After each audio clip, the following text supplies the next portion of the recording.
kenapa sih perusahaan tiba-tiba tuh membahas tentang people analytics? Taunya dengan koneksi tadi ya. Yes, Ini betul. kerjaanku nih ngapain sih sebenarnya Iya, betul. gitu. Tujuannya apa? Oke. Kita bisa riding the wave-nya, tapi jangan sampai kita tenggelam di bawahnya. Dia dosen di salah satu universitas. Oke. Dia membolehkan mahasiswanya pakai AI, tapi dia berpesan satu hal.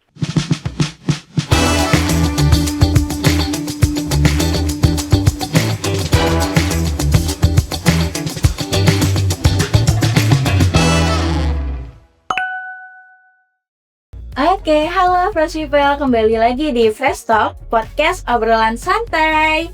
Nah, pada episode kali ini kita akan membahas people analytics dari sisi yang berbeda nih teman-teman. Jadi, kita akan membahas sedikit tentang ledakan data di dunia kerja. Nah, ini sangat menarik ya Fresh People, karena banyak sekarang di perusahaan, baik dari yang mikro sampai yang perusahaan besar, itu tuh sudah menggunakan data, bahkan sudah menggunakan AI. Nah, kita kedatangan narasumber kita pada episode kali ini, ada Mas Antonius Eko. Halo Mas Eko. Halo, bertemu lagi. Sebelumnya terima kasih ya atas kesempatannya nih untuk kita ngobrol-ngobrol lagi. Nah, tapi untuk ngobrol kali ini kita akan membahas tentang tadi nih ledakan data di dunia kerja. Nah, mungkin langsung ke pertanyaan ya kali ya, karena ini udah sangat menggebu-gebu nih. Karena banyak banget kenapa sih perusahaan tiba-tiba tuh membahas tentang people analytics? Oh, oke. Jadi kenapa tiba-tiba bahas people analytics ya? Jadi sebenarnya ya, kalau misal Mbak Kia pernah lihat di itu Google Search Words-nya itu. Nah, orang banyak nyari tentang people analytics tuh dia meledak di tahun 2020 malah ya. 2020 akhir itu, kayak sekitar November Desember. Iya. Nah, kita ingat waktu itu tahun apa? COVID dong. Betul. Yang kita di rumah ya. Kita di rumah ya. Nah, jadi waktu itu COVID itu karena di rumah aja. Yes. Ternyata itu menimbulkan kalau kita lihat berita-berita di luar itu ada fenomena-fenomena quitting, the Great Resignation. Oke. Ya. Nah, jadi memang orang-orang kayak udah ngerasa overwhelmed karena kerja di rumah waktu itu dirasakan nggak ada batasan ya. Iya, benar. Dan kegiatan pribadi, kehidupan pribadi gitu ya. Nah, jadi kayak banyak resignation tuh di sini. Nah, sebenarnya itu eventnya banyaknya di Eropa sama Amerika sih sebenarnya. Kalau di mungkin negara kita mungkin munculnya bukan Great Resignation ya, tapi lebih ke quiet quitting gitu. Kan itu muncul kan di tahun 2021 ya. Awal-awal kan mulai muncul ya quiet quitting itu. Dari fenomena itu orang-orang akhirnya sadar kayak, oh iya ya, kayak maksudnya kita harus bisa ngepredik dari awal gitu loh. Kayak kita jangan sampai kelolosan, tiba-tiba orang-orang gitu ya. udah hilang semua. Udah gak ada orang, kita yang kebingungan pada akhirnya gitu ya. Nah, itu yang bisa diprediksi. Betul. Jadi people analytics mulai booming di situ. Gimana caranya kita bisa predik di situ. Jadi pintu pertamanya pasti ngecek di engagementnya gitu. Orang-orang ini memang masih engage nggak sih sama perusahaan. Jadi mereka tuh ngelihat di situ gitu, buat mengantisipasi tadi. Jadi pertama kali muncul karena event kan. Oke, nah di masa-masa munculnya nih boomingnya people analytics, maka dari perusahaan kan udah aware nih, kita melihat tren ke depannya seperti apa. Yang berdampak juga transisi dari HR intuisi gitu ya menjadi sebuah data yang bisa kita lihat hasilnya. Jadi nggak cuma by feeling aja, tapi by data gitu ya. Nah, itu bisa berdasarkan bisa menghasilkan sebuah data engagement, data produktivitas, dan data development gitu ya. Nah, mungkin dari ketiga hal ini dari Mas Eko ada pengalaman khusus kan? Bener sih tadi dari apa namanya, intuisi kayak kayaknya gitu. Nah, itu berubah jadi data yang benar memang kayak, oh iya ini ada kecenderungan ke sini nih ya. Jadi memang pertama kali waktu itu kebanyakan people analytics-nya memang masih mainnya di engagement. Awal mulanya memang mainnya di engagement ya. Karena buat ngelihat tadi ada potensi nggak sih orang ini tuh resign gitu. Apalagi orang-orang yang dirasa penting ya. Nah, jadi ngelihat dari situ, kalau di engagement sendiri itu banyak hal sih sebenarnya, mulai dari ngukur memang kepuasan segala macamnya. Nah itu di profiling nanti sama atribut-atribut, mungkin kayak data kinerja terakhirnya dia gimana, terus mungkin data relasi, bukan data relasi, mungkin data pendukung itu terkait relasi, mungkin pendapat teman-temannya seperti apa itu. Nah itu bisa dikumpulkan jadi sebuah profiling tertentu. Nah ini jadi kayak ada labelnya, ini high risk atau enggak.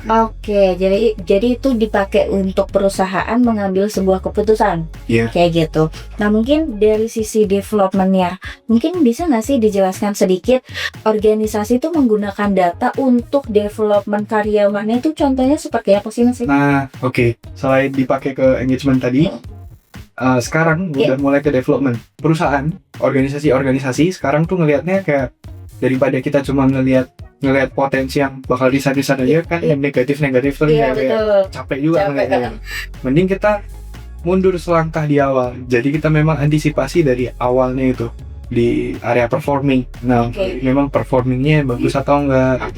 Kalau penurunan kan pasti ada sesuatu yang mungkin baru engagementnya dicek. Jadi ngecek ke performing tadi. Nah dari ngecek ke performing, nah biasa kan masih kayaknya bisa di lebih awal lagi. Nah akhirnya kita mundur ke development gitu. Nah, ini juga lebih bagus juga sih, karena benar-benar dari dini kan. Jadi langsung dilihat tuh orang-orang nih butuhnya apa sih. Nah kayak misal performanya turun, performa turun ini, terus mereka butuh development atau enggak gitu. Nah developmentnya dari soft skill atau hard skillnya, soft skill apa. Nah itu people analytics bisa kepake tuh buat di situnya, buat nentuin kebutuhannya. Satu, pertama nentuin kebutuhannya, terus kedua nentuin strateginya buat developmentnya seperti apa. Kan orang-orang kan punya preferensi khusus ya, jadi ada yang mungkin stylenya suka belajar self learning, belajar sendiri, ada yang sukanya belajar di kelas bareng-bareng, ada diskusinya, ada yang mungkin nggak ada suka ya baca atau mungkin dengerin diskusi apa segala macam, pengennya langsung praktek gitu. Kan ada yang preferensinya seperti itu. Jadi itu nanti kita bisa nge-mappingin tuh kebutuhannya seperti apa, terus orang-orangnya karakternya seperti apa. Nah ini nanti di developmentnya kita bisa ambil strategi yang cocok di kedua hal itu. Nah data yang dibutuhkan nih dari perusahaan, jadi mungkin yang penonton ini, fresh people ini sebuah karyawan atau levelnya udah manajer atau top manajemen gitu ya, dia tuh mau melakukan mau mengumpulkan data untuk mulai dari developmentnya ini. Nah untuk kita melakukan people analytics ini, data apa sih yang kira-kira dibutuhin sama perusahaan nih? Awal mulanya tuh apa sih data yang dikumpulin supaya kita bisa melaksanakan atau kita bisa mengukur sebuah development dari individunya itu? Paling pertama dari performanya dulu kan ya.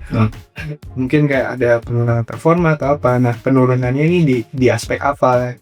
Nah jadi pertama data yang terkait dengan kebutuhan. Buat ngeliat kebutuhannya tadi, data performa tadi bisa dari situ. Atau mungkin kalau organisasinya udah mature, mungkin punya kamus kompetensi atau itu, nah itu bisa dicontohkan ke bisa dilihat ya. Jadi memang performanya memang turun. Nah kompetensinya memang ada yang masih ada yang punya gap atau enggak gitu. Nah itu bisa dicocokin. Oh ternyata ada nih, banyak juga nih di area kompetensi ini. Nah jadi itu nanti bisa jadi strategi yang dipakai buat pengembangan developmentnya mau apa itu, pelatihannya mau apa, pembelajarannya apa.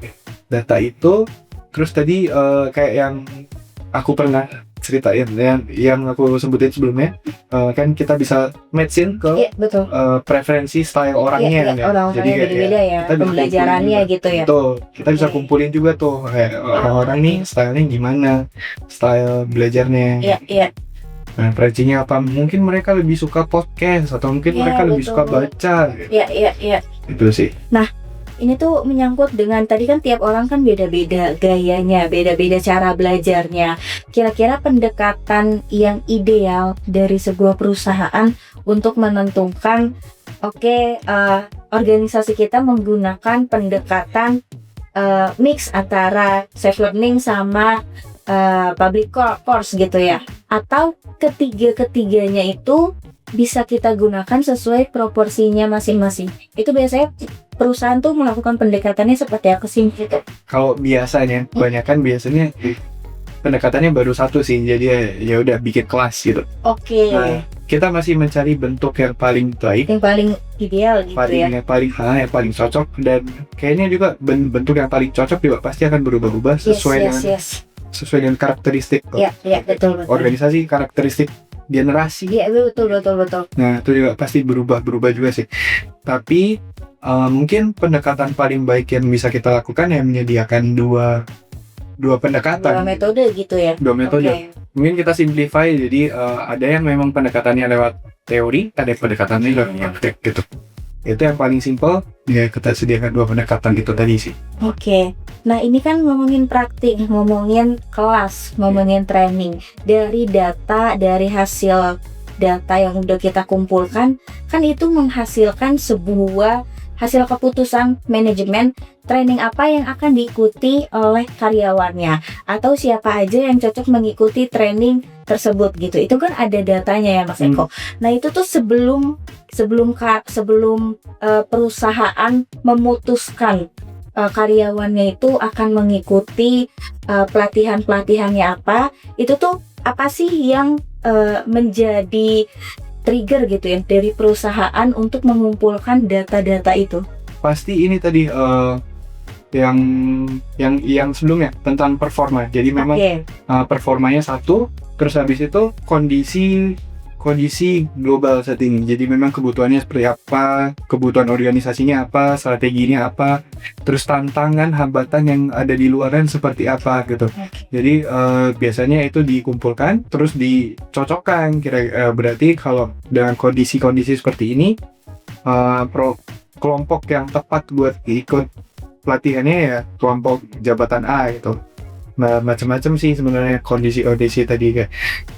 Mungkin kalau kita reflect ya sekarang mungkin yang hot gitu yang lagi hot itu ini sih AI. Iya betul. Nah, jadi kayak orang company sekarang bingung kayak ini gimana caranya kita bisa ngelatih orang di tengah gempuran kayak AI gitu ya. Iya. Betul. Nah, ini nyambung sama pertanyaanku selanjutnya sebenarnya. Tadi kan ngomongin tentang performance, otomatis ada skill yang harus diasah. Nah, organisasi kan pasti mapping skills gitu ya. Nah, sekarang juga ada pergempuran di dunia AI gitu ya. Navigasi yang bisa dilakukan perusahaan 5 tahun ke depan itu seperti apa sih di tengah tren AI saat ini? Jadi kalau navigasinya ya sebenarnya kalau AI sekarang kan udah canggih banget. Betul banget. Outputnya kayak semuanya tuh bagus, bisa gitu ya. Semuanya bisa, outputnya juga udah semakin smooth. Nah, jadi mungkin pertama pengetahuan yang memang diperlukan itu yang terkait dengan tech savvy-nya gitu. Jadi kayak familiar dengan tech satu, terus habis itu paham dengan AI untuk terutama nih AI dan mungkin big data nih. Oke, betul. Ini big data nih juga termasuk lagi ini ya banyak digembor-gemborkan gitu. Karena data perusahaan kan memang besar-besar. Banyak banget ya. Yang itu sebenarnya semuanya bisa dimanfaatkan. Nah, itu dari berita terkait tech savvy dan big data dan AI tadi. Nah, itu yang pengetahuan umumnya.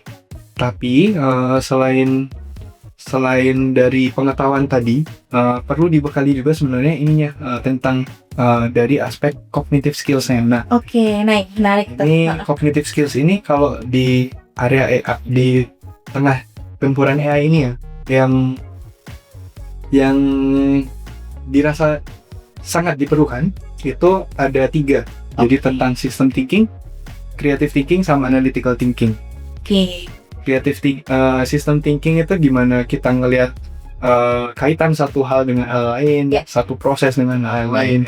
Nah, itu sangat perlu dilakukan karena setiap kali kita mau bikin apapun, mau bikin ke AI juga, kan kita nge-prompting kan kita harus tahu juga kan, kita tuh mau ngapain sih, tujuannya apa.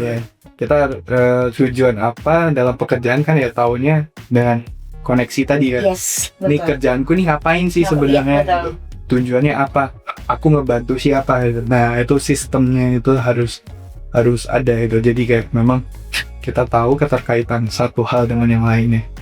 Itu. Terus creative thinking ya berarti tadi waktu pakai AI ya kita gimana caranya biar output ini hasilnya sesuai dengan yang kita ekspektasikan. Iya. Jadi nggak cuma nge-prompt asal aja. Saya mau bikin nasi goreng, udah gitu doang. Nggak cuma kayak gitu ya. Harus ada sisi kreatifnya. Iya, sisi kreatif. Nah, sisi kreatif tadi pas waktu bikin prompting itu sebenarnya ada masuk juga tuh ada analytical thinking tuh. Jadi kan prompting kan pasti ada beberapa kali gagal. Iya, betul banget. Nah, analytical thinkingnya harus masuk juga kayak ini gagalnya kenapa sih gitu. Nah, udah dimasukin juga bikin.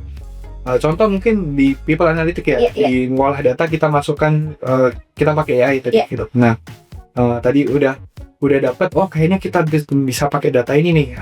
Kita coba pakai data ini, kumpulin data itu, kita kombinasiin, kita mau ngelihat aspek A, B, C, D. Nah, kreatifnya udah keluar. Begitu AI-nya udah selesai bikin, jebret. Nah, datanya kan otomatis kita harus baca lagi. Betul. Nah, itu analytical thinking juga masuk di situ. Nah, paling kepake di analytical thinking ini ya. Karena nggak bisa asal juga nggak sih kita AI ngasih ya udah kita terima aja, nggak bisa kayak gitu ya. Karena kita juga perlu menganalisis juga hasil dari si AI itu. Betul. Jadi di cognitive skill ini 3 pilar gitu ya, 3 pilar utama. Bisa nggak sih? Ya udah salah 2-nya aja yang kita gunakan. Itu tuh masih bisa atau ya emang udah sepatutnya ketiga hal ini tuh harus digunakan? Bisa nggak sih jalan? Bisa. Tapi kalau dibandingin sama yang bisa 3-3-nya ya lebih bagus. Jauh lebih baik gitu ya. Nah mungkin ada ini ya sih tips ya dari Mas Eko. Gimana sih cara kita melatih cognitive skill kita dari ketiganya, dari sistem kreatif dan analytics kan itu perlu dilatih ya. Nah mungkin Mas Eko yang sudah berpengalaman nih banyak menggunakan AI, apa sih yang bisa kita sama-sama terapkan nih untuk mengembangkan cognitive skill kita? Cara paling jitunya itu pakai kasus sih. Jadi makin banyak kita ini ngeliat kasus-kasus. Uji coba gitu ya. Uji coba terus mungkin kayak ada masalah apa ya kita proaktif, kita cobalah selesaiin pakai AI gitu. Nah kita coba-coba. Nah tapi ya tadi ngeliat sistemnya tadi ya kayak kita main sama yang lainnya seperti apa gitu. Paling cepat ngasahnya lewat studi kasus. Nah mungkin banyak juga orang yang mungkin bisa dibilang nggak anti AI sih, cuman agak defensif juga nih terhadap AI. Yang sebenarnya AI itu kan bisa jadi temennya, teman, bisa jadi bestie, bisa jadi mentor juga. Nah gimana sih mungkin dari Mas Eko, mungkin fresh people di sini yang masih enggan menggunakan AI, yang mungkin belum bijak juga dalam penggunaan AI, ada nggak sih hal-hal pendekatan yang bisa Mas Eko share nih untuk teman-teman juga, untuk fresh people, bagaimana kita bijak menggunakan AI dan jangan defensif lah dengan AI ini? Ada pendekatan khusus nggak nih Mas Eko? Memang AI ini kan ibaratnya mempermudah satu. Terus habis itu kita tuh bisa menggunakan energi kita yang lain untuk mengembangkan aspek diri kita yang lain. Iya, betul banget. Nah itu kita bisa pakai di situ. Jadi memang kita semangat utamanya kita mengembangkan diri gitu, diri sebesar-besarnya. Nah jadi kita gunakan AI itu memang intensinya kita mau mengembangkan diri. Kita merasa sudah untuk skill yang A, tapi kita perlu mengembangkan skill B. Supaya kita punya waktu mengembangkan skill B, kita minta bantuan AI untuk membantu pekerjaan terkait skill A ini supaya bisa lebih cepat selesai. Tapi tetap kita kita jaga si ininya, jangan sampai cuma pakai AI udah selesai gitu ya. Workshop nanti. Nah mungkin boleh tuh dijelasin apa sih sekarang tuh banyak banget nih istilah-istilah ini berseliweran istilah-istilah karena AI muncul ya. Tadi tuh ada istilah workshop gitu. Mungkin boleh sedikit diceritain nih ke fresh people nih, apa sih itu Mas Eko? Itu sebenarnya istilah ini sih, kontennya generated banyak.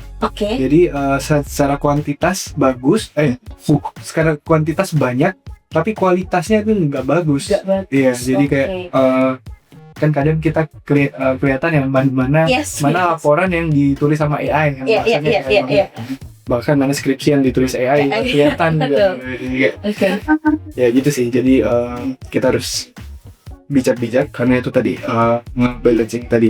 Terus kalau di konteks people analytics, AI itu sebenarnya kan powerful tools juga, tapi kita harus respect privacy pegawai, betul. kita harus respect orang-orang di dalamnya. Jadi ya kita harus transparan juga. Oh ini kita ambil ya datanya buat kita olah, kita mau ngolah ini gitu. Jadi gitu sih. Bijak itu yang utama ya dalam penggunaan AI. Data yang kita gunakan pun kalau kita asal masukin di AI juga itu nggak baik gitu ya. Karena ya kita kan harus ada sisi humanisnya, harus ada hal-hal yang tadi tuh kognitifnya tuh harus kita gunakan dengan secara baik. Nah, ini menyangkut dengan kebijakan penggunaan AI terkait dengan etikanya nih, etika penggunaan AI. Sisi manusia di balik AI algoritma itu seperti apa sih Mas Eko? Nah, kalau tentang sisi manusia dan sisi AI-nya, sejatinya ya pokoknya AI ini jangan sampai menutupi kita ya, kayak maksud ini contoh ini saya punya obat ya. Dia dosen di salah satu universitas. Dia membolehkan mahasiswanya pakai AI, tapi dia berpesan satu hal, jangan sampai AI ini menghilangkan jati dirimu. Jadi saya mau lihat kamu dalam tulisanmu. Itu sih. Jadi itu mungkin itu satu prinsip yang perlu kita pegang juga ya, karena kalau misal semuanya udah kita serahkan ke AI, hasilnya tadi ke workshop itu tadi kuantitasnya mungkin memang banyak gitu ya. Tapi secara kualitas gak dapat. Buku ditulis pun mungkin feel-nya jadi mungkin gak dapet. Betul. Rasanya sama pembaca kan juga terasa ya. Itu juga nggak akan dapat gitu ya. Nah mungkin tadi dari pengalaman omnya Mas Eko ya, sebagai seorang dosen ketika menilai nih hasil tugasnya gitu ya, hasil karya dari mahasiswanya, kelihatan gak sih dari seorang dosen, oh ini udah auto AI, oh ini masih by feeling nih, oh ini udah mix nih AI sama sisi humanisnya, itu tuh bisa kelihatan ya? Iya, bisa kelihatan. Enggak, itu pernah diceritain nggak sama omnya? Gimana sih cara menilainya, atau emang udah kelihatan nih pasti? Nggak yang detail sih, cuma udah langsung kelihatan biasanya dari langsung kelihatan. Walaupun ini AI kan sekarang mulai pakai ini ya, mulai maksudnya emosi kayak. Betul banget, itu udah mulai dirasa tuh sama AI ya. Tapi tetap ada bedanya sih. Stylenya beda, jadi kayak itu personanya itu beda pasti. Jadi mungkin orangnya biasanya cara ngomongnya kayak gini, tapi pas waktu dari tulisan stylenya kayak gini deh gitu ya, style persona AI banget gitu. Jadi memang tulisannya AI walaupun emosional tapi pasti punya style sendiri. Betul. Kelihatan karena kan AI ya bisa dibilang robot gitu ya, pasti ya ada sisi betul. Nah itu tuh yang mungkin teman-teman ada yang belum menyadari ya, sisi dari sisi humanisnya manusia itu tuh sangat dibutuhkan. Nah mungkin ini terakhir ya, ada nggak sih saran nih untuk teman-teman, untuk fresh people dari Mas Eko, keterkaitan people analytics dengan tren AI saat ini yang bisa kita gunakan secara bijak ke depannya? Jadi people analytics ini kan semakin krusial ya perannya di organisasi, terutama di organisasi. Nah, people analytics ini sebenarnya bisa dipermudah dengan AI. Tapi kita nggak boleh nyerahin itu semua ke situ, karena kalau diserahin pun lama-lama kita nggak ada bisa nge-sensing lagi. Kan tujuan utama people analytics kan kita mau nge-sensing kan, kira-kira orangnya ini punya problem atau enggak gitu nih. Ada yang perlu kita bantu atau enggak gitu. Betul banget. Nah kalau kita serahkan semua ke situ, hilang lah sensing kita. Nah jadi kayak ke skill analytical, sistem kreatifnya hilang semua. Udah jadinya kita pun ikut tenggelam di dalam AI itu sih. Jadi kita bisa pakai AI itu powerful tools. Kita bisa riding the wave-nya, tapi jangan sampai kita tenggelam di bawahnya. Sip, good banget. Jadi tadi kata kuncinya AI is powerful tools. Jadi kita bisa memanfaatkan AI sebaik-baiknya, tapi kita tetap bijak dalam penggunaannya, dan jangan lupa menyisipkan sisi manusianya, sisi humanisnya itu sangat penting loh teman-teman. Jangan sampai tenggelam. Jangan sampai tenggelam, betul. Karena kalau udah tenggelam susah naiknya, karena semakin tahun AI pasti akan berkembang, benar ya. Jadi mungkin ada yang bilang nanti ke depannya manusia akan digantikan oleh robot, oleh AI. Itu bisa saja terjadi kalau dari sisi manusianya tidak bijak dalam menggunakan AI tersebut. Tapi kita bisa mengantisipasinya nih Fresh People dengan tadi ya udah dikasih ilmu-ilmu sedikit, ada cognitive skill yang bisa kita kembangkan lebih baik lagi. Nah mungkin sekian dari kita ya. Ini obrolannya sangat seru banget karena terkait dengan AI, dan mungkin ini akan relevan 2-3 tahun ke depannya juga. Jadi makasih banget Mas Eko atas waktunya, atas insight-nya, atas luar biasanya keaktifannya pada podcast pada hari ini. Jadi jangan bosan-bosan nanti kalau diundang ke podcast kita ya. Oke. Mungkin teman-teman jangan lupa saksikan Fresh Talk di akun YouTube-nya Fresh Mind, akan banyak topik-topik yang menarik pastinya. Oke, mungkin sekian pembahasan Fresh Talk pada kali ini. Jangan lupa saksikan Fresh Talk selanjutnya, dan see you Fresh People. Salam Fresh Talk. Bye.